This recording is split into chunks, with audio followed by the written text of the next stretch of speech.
Kerala government Norka Roots വഴി പ്രവാസികളുടെ സാമൂഹിക സുരക്ഷാ പദ്ധതിയായി 3 ID കാർഡുകൾ നിലവിൽ ഇഷ്യൂ ചെയ്യുന്നുണ്ട്.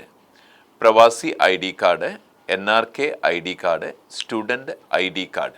കൂടാതെ ഗുരുതര രോഗങ്ങൾക്കുള്ള പരിരക്ഷയായ പ്രവാസി രക്ഷാ ഇൻഷുറൻസ് പോളിസിയും സാമൂഹിക സുരക്ഷാ പദ്ധതിയുടെ ഭാഗമായി നടപ്പിലാക്കുന്നുണ്ട്.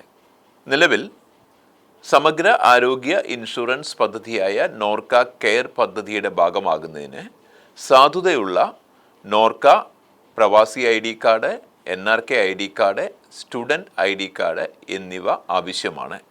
നോർക്ക കെയർ പദ്ധതിയുടെ ഔപചാരികമായ പ്രഖ്യാപനം വന്നതു മുതൽ നോർക്ക ID കാർഡ് പദ്ധതിയിൽ ചേരുന്നതിന് ലോകമെമ്പാടുമുള്ള ധാരാളം പ്രവാസി മലയാളികൾ മുന്നോട്ട് വന്നു.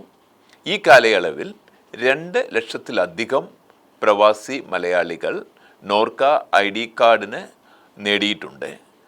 നിലവിൽ നോർക്ക ID കാർഡ്, പ്രവാസി ID card, NRK ID card എടുത്ത എല്ലാ പ്രവാസി മലയാളികൾക്കും നോർക്ക കെയർ പദ്ധതിയിൽ ചേരുന്നതിന് സൗകര്യമൊരുക്കിക്കൊണ്ട് നോർക്ക കെയർ പദ്ധതിയിൽ ചേരുന്നതിനുള്ള കാലാവധി നവംബർ 30 വരെ നീട്ടിയിട്ടുണ്ട്.